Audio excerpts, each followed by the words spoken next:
I just want to take a moment to send a big shout out to Jimmy Kimmel. Yes. Jimmy Kimmel's show returned last night after a 6-day suspension. And I know they call it a suspension, but I looked at it as an unexpected vacation. Because Jimmy, we knew you were coming back. We knew you were coming back because I have to say you are so beloved, you are so necessary. And Jimmy, you know, what I noticed last night was Jimmy thanked all the late night talk show hosts who reached out to him. And Jimmy, I wanted to reach out to you, but nobody would give me your phone number. So that's the thing. People, y'all think that these celebrities just know each other. We don't. So I was trying to get Jimmy Kimmel's phone number. I called my friend Lunell, and she said, did you reach out to Jimmy? And I said, Lunell, I don't have his number. And Lunell said, I'll text him for you, because she's a resident at Jimmy Kimmel's Comedy Club in Vegas on Sundays and Mondays. So she said, I'll text Jimmy for you. Well, I guess she didn't text him at all. I told Wanda Sykes, who was here this week, I said, Wanda, can you give me Jimmy's number? And Wanda said, I don't just give out everybody's number, just anybody. I'm your friend, Wanda, so she said she would text Jimmy for me. I guess Jimmy didn't get the message because he didn't mention me at all. And I didn't told everybody. I'm sitting there watching Jimmy. He named David Letterman. He named Howard Stern. Then he said Arsenio Hall. I said, damn it! So, Jimmy, would you please slide into my DMs, give me your phone number so I can reach out to you. But the one thing I'm gonna say is I'm so glad you are back on the air. Oh my God. You know, because everybody was boycotting and everything, and I gotta tell y'all, I'm a rebel. I'll boycott with everybody, but I didn't want to boycott Disney and Hulu. And I'm gonna be honest, because all my shows are on Hulu. I done missed 2 episodes of Reasonable Doubt. Now I gotta binge watch. Paradise is my show on Hulu, Secret Lives of Mormon Housewives. Let me tell you something, I miss my Mormon wives. I'm not even Mormon, but I love that daggone show. Boycotting today is hard, because I never know who we're supposed to be boycotting. What's next with the boycotting? And I'm good. Like I said, I'm a rebel. I will boycott. But do you know how hard it is to boycott some of these companies when you get stuff auto-shipped to you? Everything comes on auto-ship, and I don't know how to cancel it when we're boycotting. They don't let you cancel easy. So, because I'm still getting my toilet paper and paper towels. I learned that during COVID. I got that on auto-ship. Toilet paper, paper towels, my double D batteries, they all on auto ship.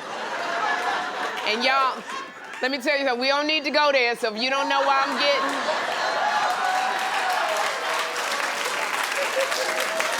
If all of y'all, your little young ones in the audience trying to figure out why is Auntie getting double D batteries, ask your mama, then she'll tell you. But Jimmy Kimmel, we are happy that you are back. We are happy that all of your employees are back to work, definitely.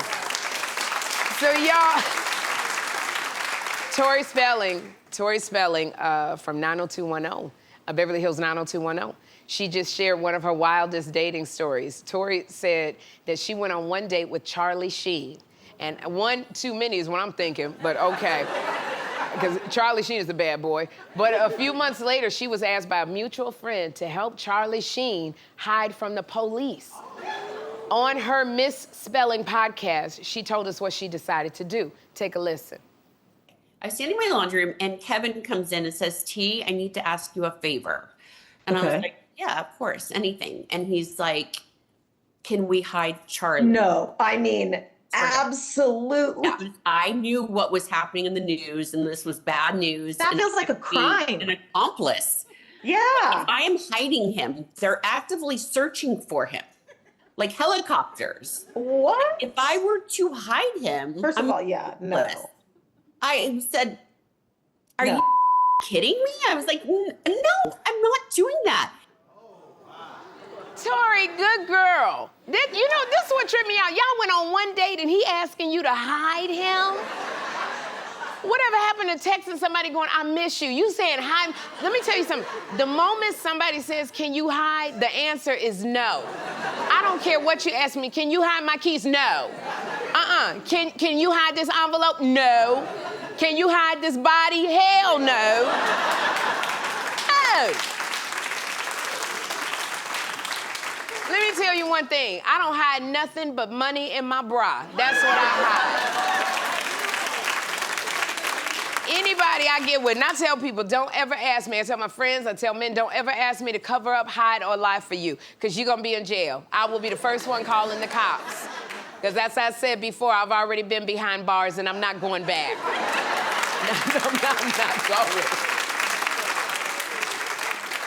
I don't care what it is. There is nothing that good where I got to give up my freedom for it. Because if you go to jail for something like he did, if you go to jail for a man, I don't think he's going to stick by your side if you go to jail. And I used to date, oh, wow, I have to go back. I used to date a guy. He was a little roughneck. He was a bad boy. And I remember he had a tattoo of a 9mm on his stomach, okay? But that was a different time, y'all, before y'all start judging me. I went through my Christian girl bad boy phase. But even he was too much for me because sometimes he would pick me up in his car and we would get on the 405 freeway and he would lean over and say, I don't have a license. What? You don't have a license? Why did you ask me to drive?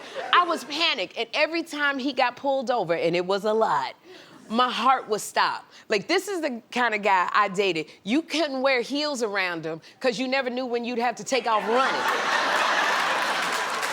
Oh my God. And then when y'all want to know, it was back in the day when I was going to the clubs. But finally, I told him, I said, I'm sorry. I wanted excitement, but this is way too much for me. Because let me tell you, there are two things that I cannot take: getting on a roller coaster and being in the car with you. So I'm done with the bad boys.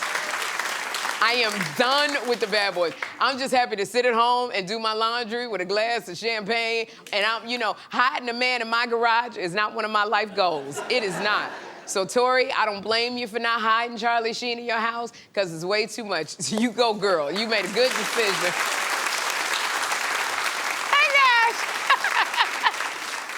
There was a principal in St. Louis, Missouri, and this principal is going viral for the fun way that she is interacting with her students and her staff. I loved it. Dr. Stacy Carlock roller skates around the school with a speaker and a mic, and she motivates the whole school. She spreads joy. She boosts morale.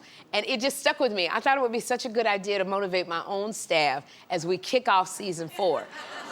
But it didn't have the same effect. Take a look. Hey, team! We're about to get motivated! Yeah! Sherri got you feeling good. More in season 4. All right, y'all, give us more in season 4.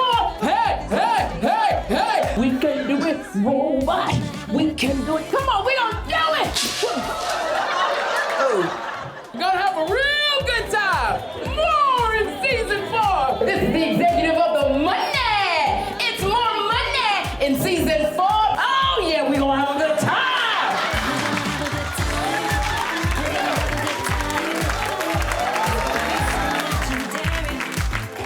We gonna have a good time in this. We gonna have a good time, a real good time. Yes, we can. Woo! Yes, we can. I'm okay. Yeah, we can. Can somebody come help me? Like what you just saw? Well, ding-a-ling, ding-a-ling, ding-a-ling. Hit the bell to subscribe right now.